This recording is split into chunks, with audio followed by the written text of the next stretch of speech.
So today we're going to be doing an unboxing video. I know it's well overdue, possibly a walk around of the 135 1M clone, what it really looks like, what's really into it. But due to my schedule, it's just been rough to really get any videos during the week. So I'm, doing them periodically through the week and putting them together to try to upload for you guys. I'm not trying to do this full time, but I am committing to, trying my best to provide somewhat content, with what I can, like the time given. But today we are going to be unboxing I think one of the most important mods since, but today we're going to be unboxing a cluster that William sent to us from Cluster Encoding. So shout out to him. We've been meaning to work with him for a while, and he finally sent me a cluster for the 135 1M clone. But this one isn't going to be your typical 1M clone cluster faces or anything like that. My idea behind this is that, people already know this is a clone. People already know that, it's just a 135 with some flares on it, So I'm not trying to mimic the OEM look, but I am trying to be a little bit different with a little bit more aggressiveness in certain areas. So let's unbox this and let me show you guys what I was really hoping to get with this mod. All right, so here's the box that William from Cluster Encoding sent us. First of all, very well packaged. Like, this box just came, well packaged, well put together. Nowadays, it's hard to really order anything with the fear of it getting crushed through delivery or just having poor packaging. And I think he really killed it with it. So thank you for him for that. So yeah, let's see what we got. So I decided to go with, oh god, another box. Oh, great. Any stickers, any decals? Nope. Oh, actually, no. Never mind. That's essentially why we car guys get anything, just for the decals or stickers for the cooler or whatever.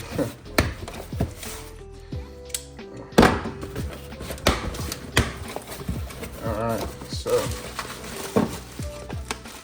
comes with a harness because there is some wiring that we're gonna have to do due to the fact that this is a retrofit.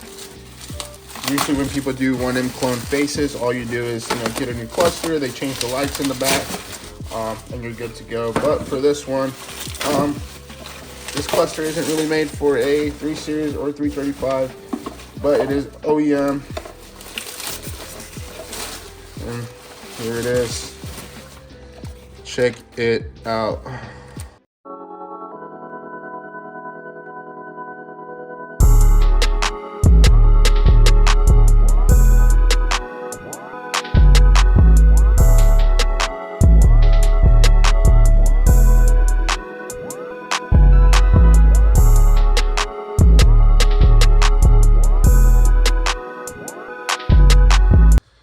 Alright guys, so yes, I went with the E9x M3 style cluster for many reasons. Like I said, for beginners, I had a 135 before, and I did a 1M replica with non-OEM parts, and I did the 1M cluster. This was back in like 2019.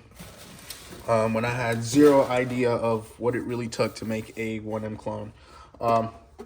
And like I said, I went with the 1M clone, 1M faces, and this time I am lucky enough, I say lucky just because it's super hard to find someone to do DCT swaps around here in North Carolina, but my car is DCT swapped, so that I feel like that kind of puts me aside from the rest of the 1M clones, and or just, in particular with, just a simple build like mine, 135, but the special thing about this one, it is just not a face change. This is actually an OEM E9x M3 cluster. And also what he included in the box, let me show you guys. So, like I said, OEM. And he included a harness. So the purpose of this harness, for those guys that are interested in doing this mod, or just want to know more about it, this harness essentially is gonna allow for us. I could be mistaken. I need to read over the description in his post again. But what this harness allows is for, I think, is the automatic or DCT guys as well. If you guys see the rev limiter, right, that will allow your shifts to be, lighted up through here. So I think that is super cool for me. When he first came out with this, I messaged him a long time ago because I told him I didn't want the E9x faces. I told him about the build a little bit with the DCT swap, and he mentioned that he was working on this. He said, I think this was a couple months back. He said, give me some time. I am still testing out the rev limiter, shifting lights, and we will have one sent out to you. And like I said, shout out to him. He had one available. And, let's be quite honest, I am not, not balling in deep pockets or anything. So if you guys haven't checked it out, he is having some Black Friday deals, I'm pretty sure, on most of his clusters. So I would definitely check it out. And that's when I usually take advantage of buying all the car parts that I can. Black Friday, it's a great deal. Like, why not? Next, we are going to go through the process of installing. I have never done this before. Could get a little bit tricky. He did send me out a PDF of instructions showing me how to, install, and that is definitely what we're going to be doing next, because I am super excited to see this thing in the 135. There's a couple more mods we're waiting on to finish the 135 in the interior. First, we are going to have to remove the old cluster. We've removed the battery.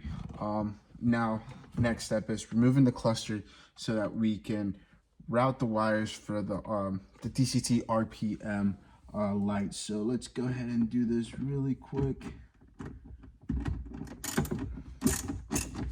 And just a FYI, this is going to be a T10 on both sides.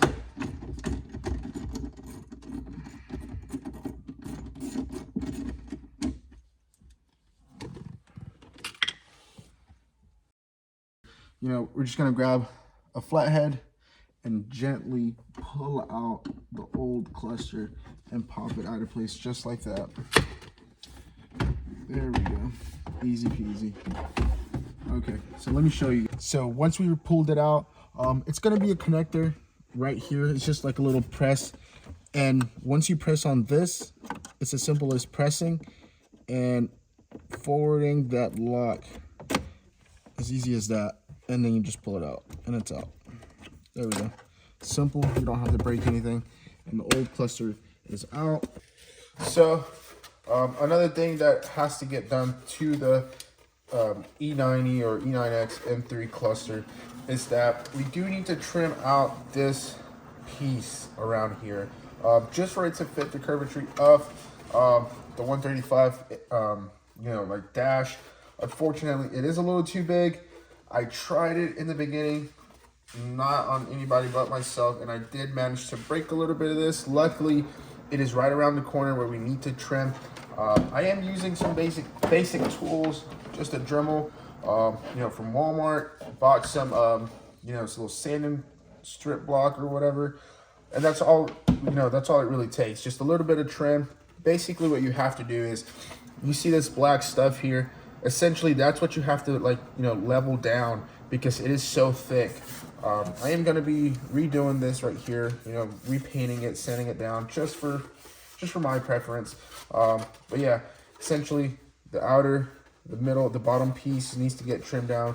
I am going to clean this down a little bit better, but for now I am just trying to test fit and get rid of all this thickness and just trim it down so that it can just go in easily. If I'm not mistaken, he also said I'm gonna have to re-drill this holes so that it can be bolted in there. So we'll see. We'll see how we do that once we get there. But for now, yes, that's all we have to do to make sure it fits in there first properly.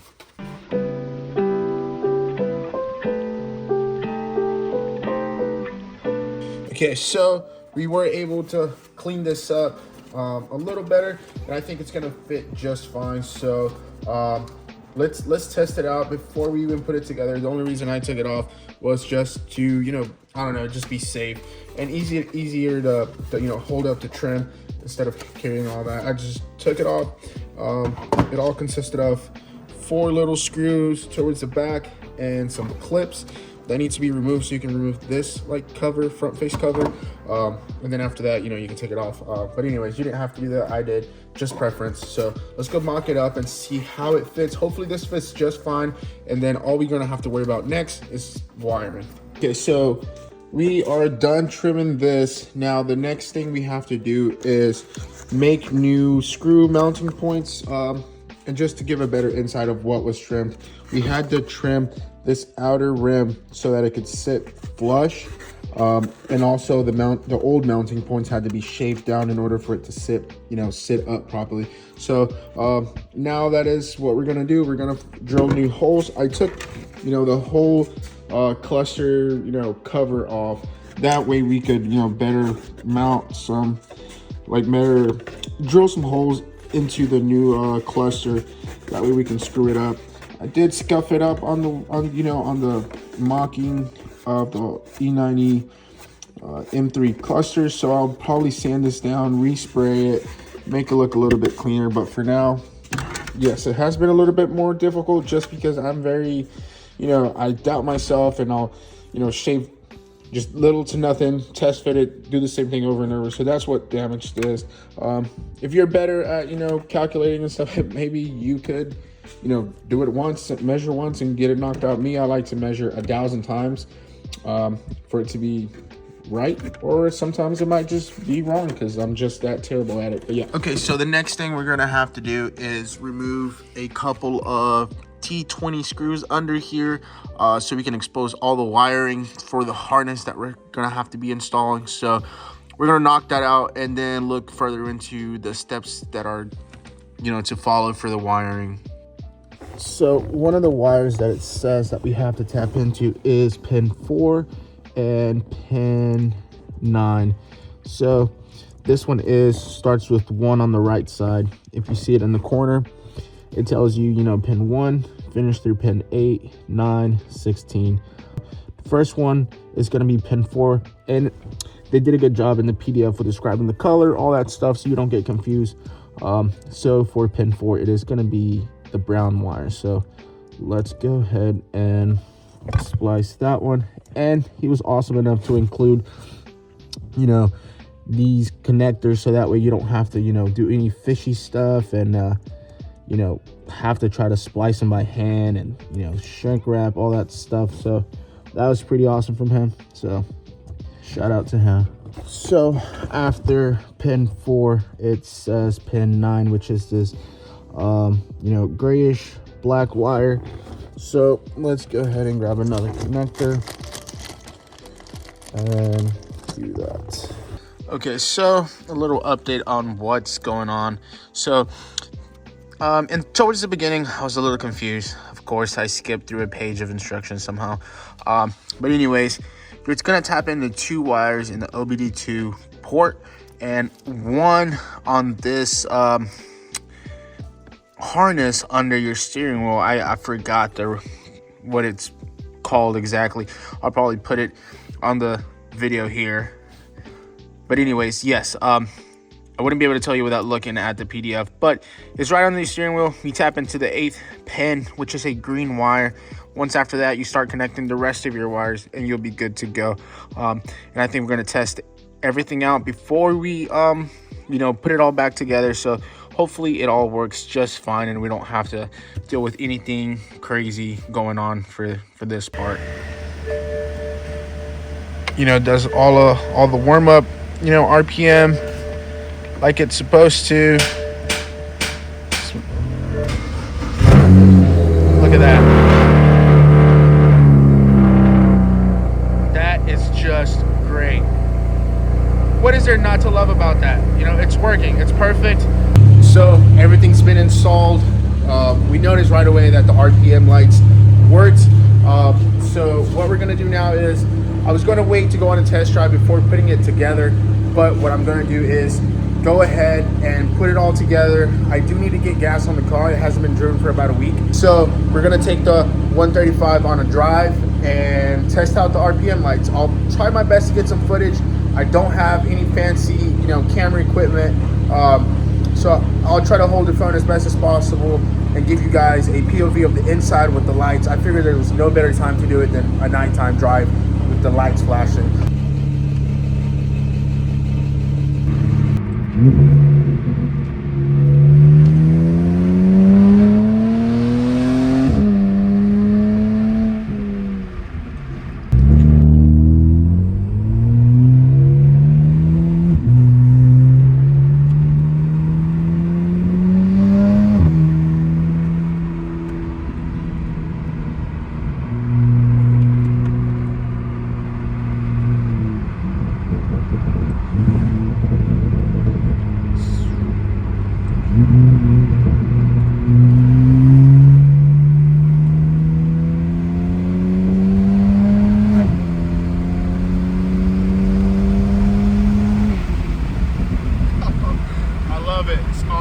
So we came back from the test drive. I think it looks just amazing.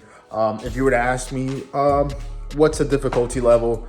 I mean, like I said before, I am not an expert. I just kind of go with the flow on when it comes to like installing any part. I just try my best, figure it out, ask questions, search online. But I definitely got to say, for me, difficulty level with the tools I had, with the resources I had, I want to probably rate it right at, about a 4 out of 10. I think the hardest part was definitely trimming, the actual cluster face. Like I said, I used this Dremel from Walmart, inexpensive at all, and re-drilling the holes for, the new cluster face. That probably took a little bit just because I wanted to make sure it aligned perfectly. Does it look OEM? Does it fit OEM or perfect? It does not. I'll go ahead and admit it and, tell you guys that I did over trim and it looks a little iffy. I will figure out eventually. I will purchase a new, E9x cluster, just for the hell of it. And I'll, be removing the face and try to mock it up a little bit better.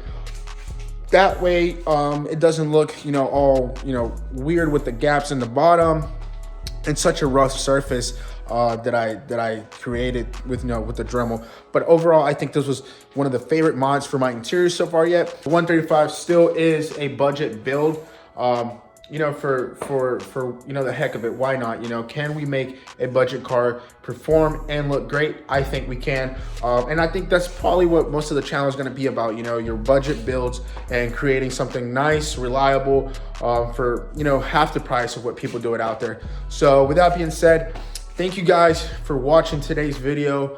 Don't forget to comment, like, and subscribe, and share it to all your friends. I am a growing channel, and I will continue to do my best to provide the best content with what I can. But with that being said, thank you guys.